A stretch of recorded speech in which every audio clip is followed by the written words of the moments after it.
கண்களை மூடி பக்தியோடு நாம் ஜெபிப்போமாக.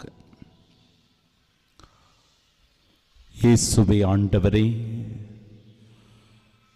உம்மை ஆண்டவர் என நாவார அறிக்கையிடுகிற ஒவ்வொருவருடைய உள்ளத்திலும் அன்பு நிறைந்திருப்பதாக,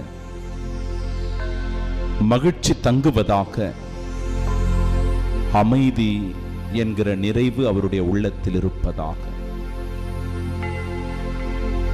ஆண்டவரே இயேசுவே, இன்றைய இறை வார்த்தையின் வழியாக மனிதர்களாகிய நமக்கு பல்வேறு சோதனைகள் வருவது இயல்பு.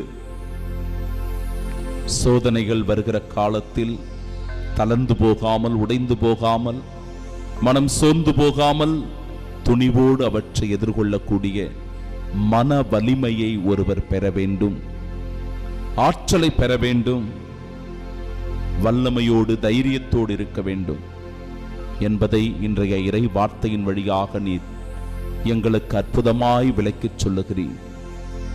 ஆம் ஆண்டவரே, மனிதர்களாகிய நாங்களே எல்லா விதமான சோதனைகளுக்கும் காரணமாக இருக்கிறோம்.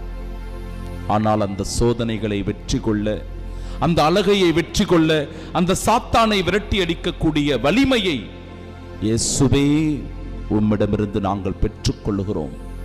உமது திருச்சிலுவையிலிருந்து அந்த வல்லமை வெளிப்படுகிறது. தூய ஆவியானவர் எங்களை ஆட்கொண்டு எங்களிலிருந்து செயலாற்றுகிற போது அந்த வல்லமை எங்களிடமிருந்து வெளியேறுகிறது. எனவே ஆற்றலோடும் வல்லமையோடும் வாழ்ந்து கிறிஸ்துவின் சாட்சிகளாய் திகழ வர வேண்டி இந்த நாளில் ஜெபிப்போமாக. ஆமென்.